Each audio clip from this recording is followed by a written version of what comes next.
Number 1. Pizza delivery in the snow.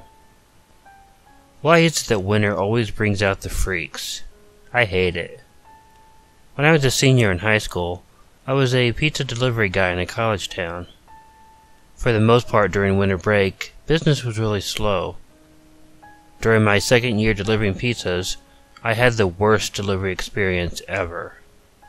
That night, I was the only driver who was working. This wasn't unusual because most of the other drivers were college kids who went home for break. I was at work, bored off my ass because there'd only been a few orders all day.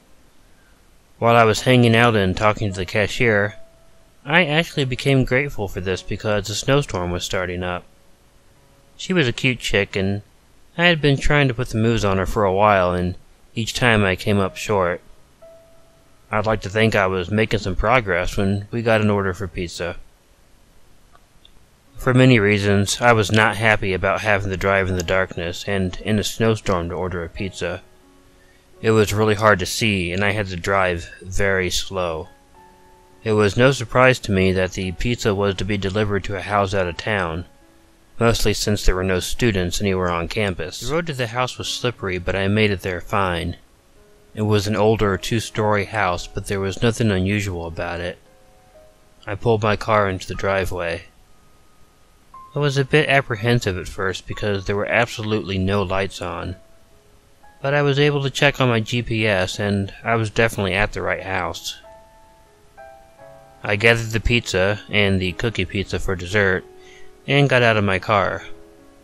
I then walked up the steps to the front porch. As I hit the second step, the porch lights came on, startling me. When I made it to the screen door, the regular door opened.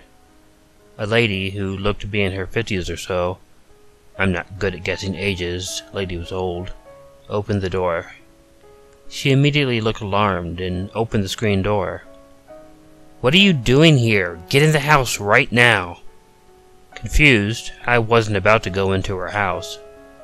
"I have your pizza," I stammered, suddenly even more unhappy about this assignment.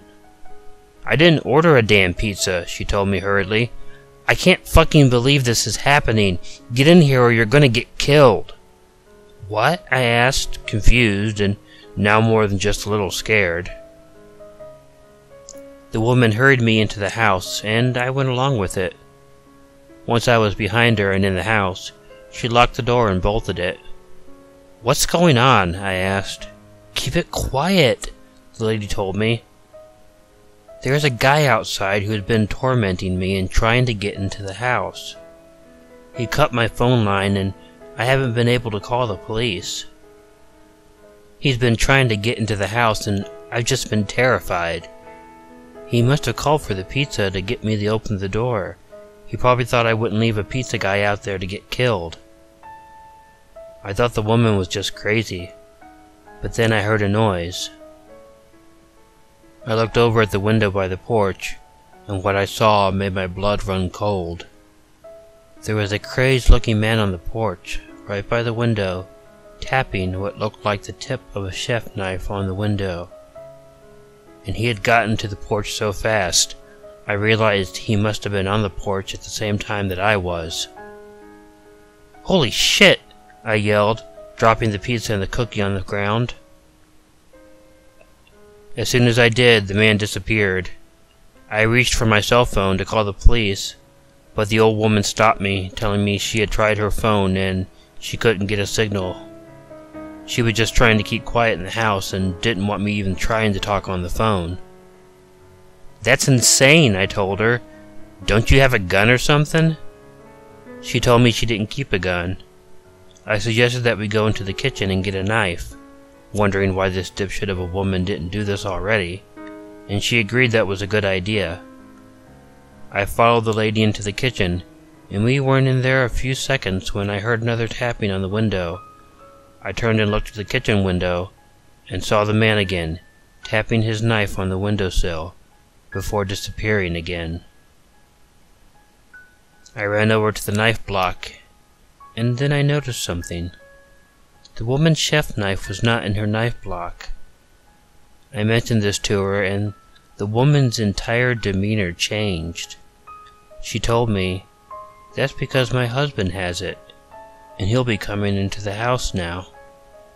The door in the kitchen then opened, and I realized not only had it not been locked, but I was set up from the beginning. The crazy-looking man, who I now realized had to be the woman's husband, walked into the house. I reacted totally on instinct. I was still at the knife block, so I grabbed it. I didn't have time to take out any of the knives, so I simply picked the damn block up and threw it at both the wife and the husband. I ran towards them and knocked the old bat over and made my way out the back door. I ran around the side of the house and momentarily slid on a patch of ice and fell on my ass. I managed to get back up, and the moment I did, I saw the front porch light come on, and the old man came out onto the porch. As I began to run, I saw the old woman coming at me from behind, so I took off. I slipped again when I got to my car, hitting my head on the window, but still managed to get into the car before either of them were able to get their hands on me. The crazy old man tried to bust my car window with his knife, but my window was obviously more than a match for him, and it didn't shatter. I put the car into reverse and backed it out of the driveway. I would like to tell you that as I pulled out, I changed my mind and ran the car back into the two old fuckers, but I didn't. I just wanted to get the hell out of there and call the cops. When the cops investigated, it was much worse than I could have ever imagined. The couple who attacked me did not live in that house. They had broken in and murdered an even older woman who had lived there. They were obviously going to murder me too. They hightailed it before the cops arrived. I have PTSD from the experience. I had to quit my job at the pizza place, and I just got myself a work-study job when I went to college. Oh, and I went to college in a different state, and I don't come home for the holiday. Number 2.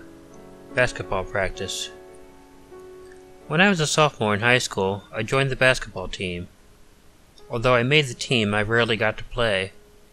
I was not very tall, but I was a really good free throw shooter. So I was only used if the game was close towards the end. If the other team was going to intentionally foul, I'd be given the ball. Well, this was high school basketball, so that rarely ever happened. So, in order to make sure I didn't get rusty, I would often stay behind at school to get regular practice.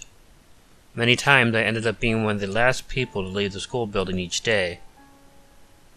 On a Friday in early December, I was at school rather late practicing when I needed to refill my water bottle. I walked out of the gym and down the hallway.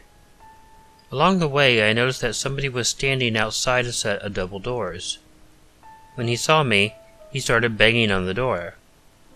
I wasn't allowed to let anybody into the building, but this guy just kept banging, trying to get my attention. I walked over to the window and I let him know I couldn't let him in. He told me he was a school janitor and that he had left his keys inside his office, and he begged me to let him inside. I just shrugged at him and let him know I couldn't let him in, and I walked away. This did not deter the man, however. He kept banging on the door as I left.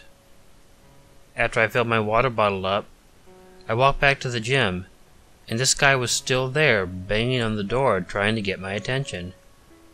I figured the best thing to do was just ignore him, so I didn't acknowledge him the second time. This just pissed him off, though, and he actually called me a few expletives. Yeah, like that's the way to get me to help you out. Back in the gym, I went back to my monotonous routine of free throw after free throw. I usually got 9 out of 10 throws. I had gone through about 20 straight hits when I finally missed one. The ball bounced off the hoop and rolled over to the set of double doors.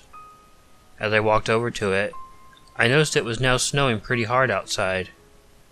I considered calling it a day and just walking home before the snow got too bad. I reached down to pick up the ball, and when I stood up, I was eye to eye again with the guy who was claiming to be a janitor. He didn't say anything to me. He just looked at me in the eye for what seemed to be an eternity. Then the corner of his mouth curved up in a half smile, and he grabbed the door handle and pulled on it. Of course he didn't get in, but he rattled the door a bit, his eyes never leaving mine. He must have known that he had shaken me up a bit, because the half smile became a whole smile. He then turned and left. I decided not to go home right away. I thought it would be better just to waste time in the gym and wait for the guy to get bored and leave or something. I wasn't worried about getting home in the snow because I didn't live very far from the school. So I practiced for about another hour and a half before I finally decided it was time to go home. When I left, it was snowing pretty hard. I stood at the door for a good 20 minutes waiting to see if the man was still out there. Obviously I'd pissed him off, but it's not like I did anything wrong. Still, even a pissed off guy probably wouldn't spend nearly 2 hours in a fierce snowstorm just to kick my ass. I left the school. It was dark and the snow was falling pretty hard and fast. It didn't take long before my shoes were completely soaked, and I almost cursed myself for waiting so long to go home. Suddenly, I felt someone grab me from behind, knocking me face first onto the ground.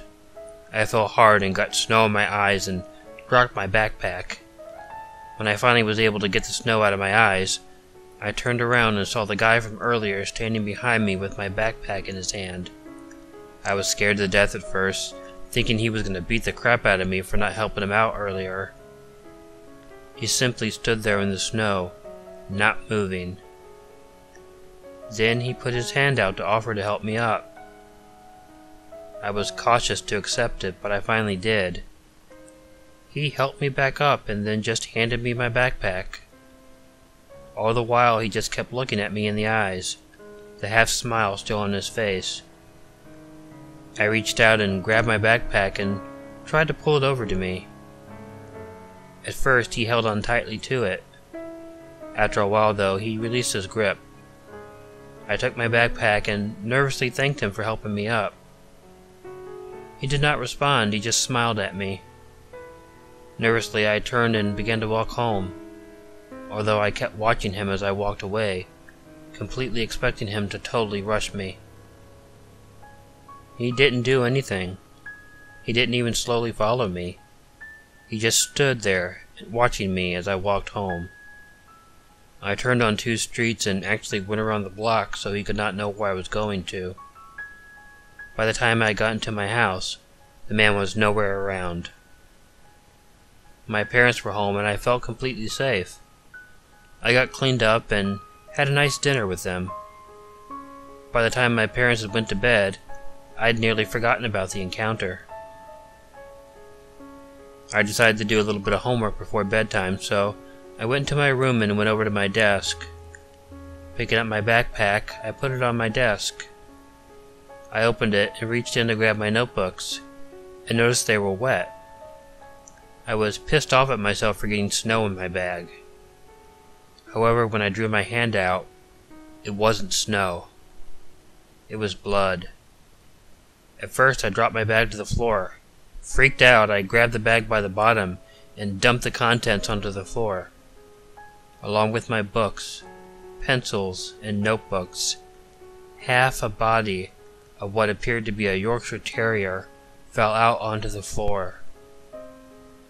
It looked like it was cut in half with the head, chest, and front paws bloodied in my bag. I screamed, waking up my parents and bringing them into the room. I didn't see the guy again, so I assumed he didn't want further revenge. It didn't matter. What he had done was bad enough.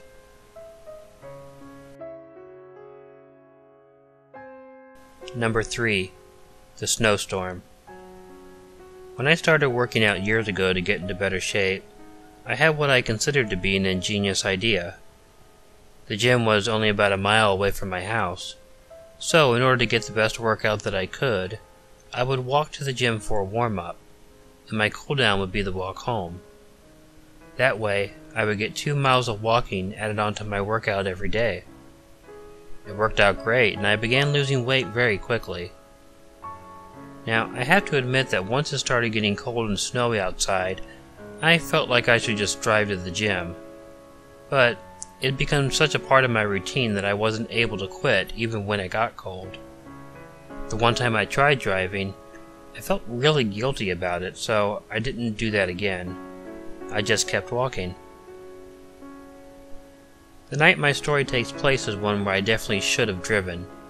In fact, the weather itself should have been enough to indicate this to me. It was only in the upper 20s and it was snowing outside. But at least it was snowing lightly. When I headed out to the gym, the snow wasn't even sticking. So I grabbed my bag, put on my jacket, and headed out to the gym.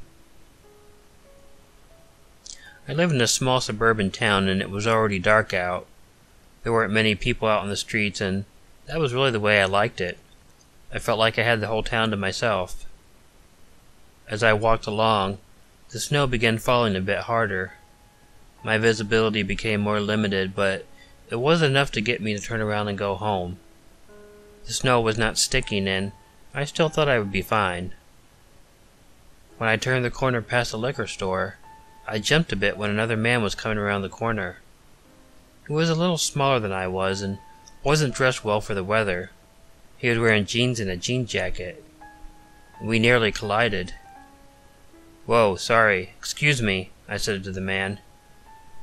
He didn't acknowledge me at all and didn't look up. He was wearing a black baseball cap and had it sitting low on his forehead. I didn't get a good look at his face at all. He didn't reply to me and didn't even look at me. Least of all apologized to me, since he was equally to blame for the near collision.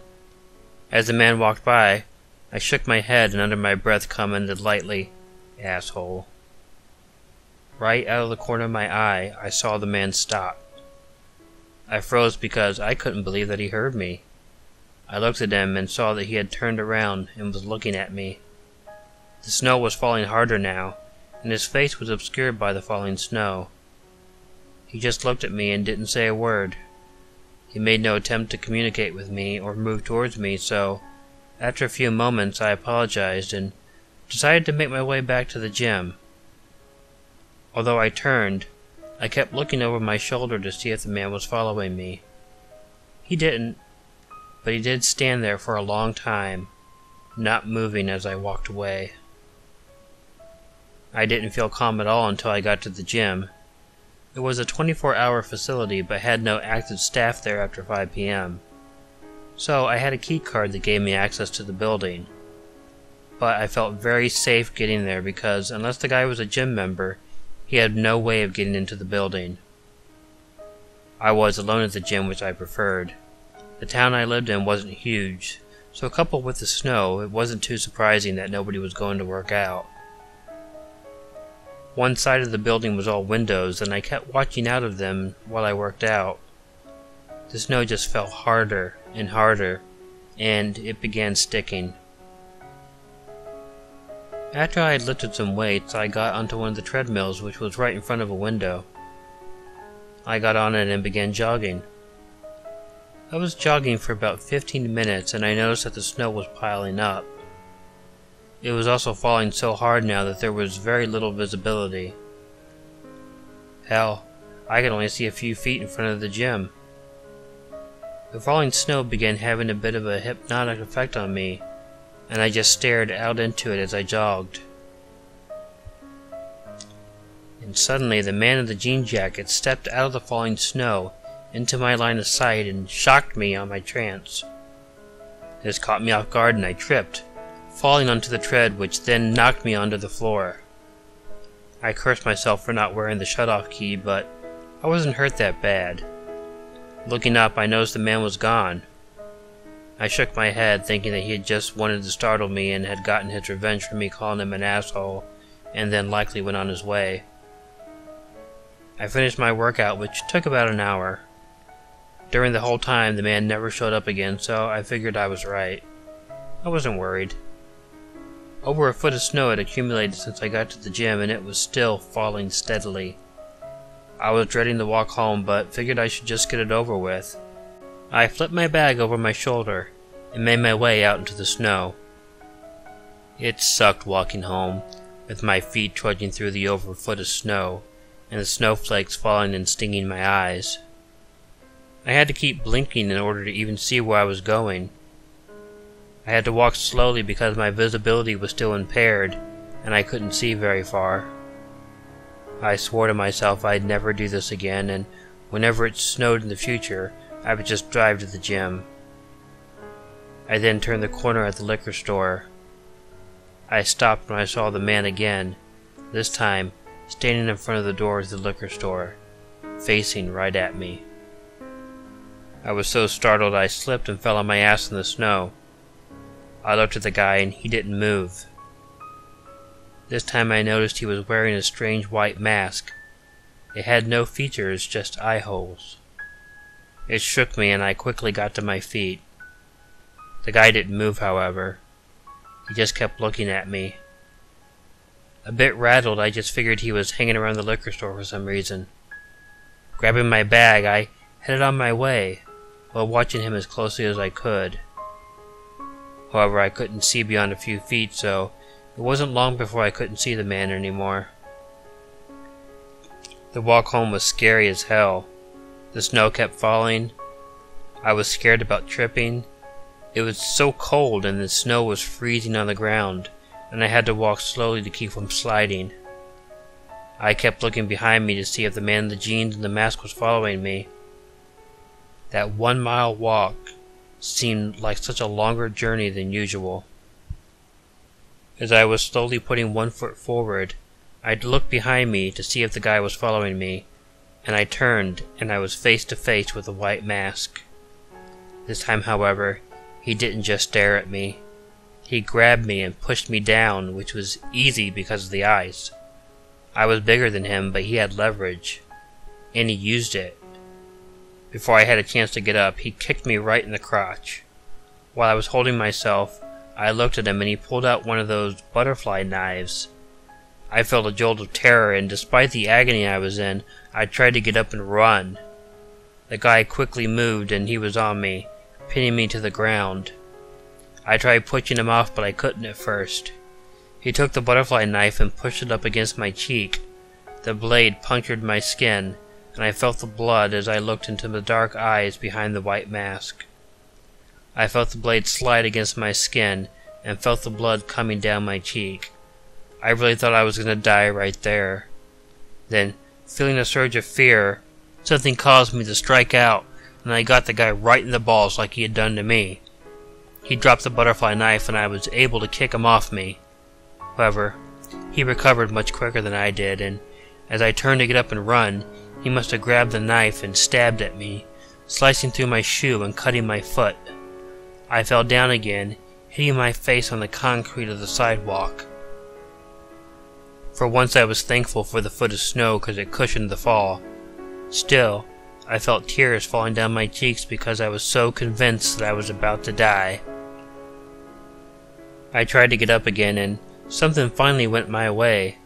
I got some leverage with my foot, and when the guy moved towards me, I pushed him off and he slipped on the ice and fell on his ass.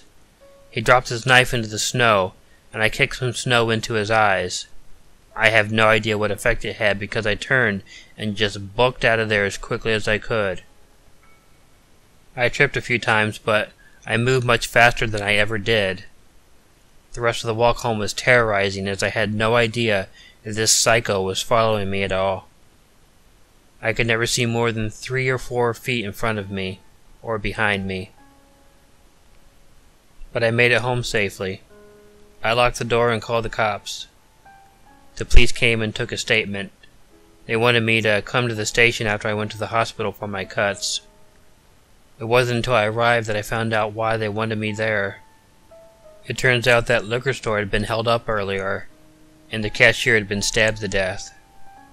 They figured it happened while I was at the gym, and the guy must have thought I caught him. They didn't catch the guy, but I not only stopped walking to the gym, I found a new gym to go to as well.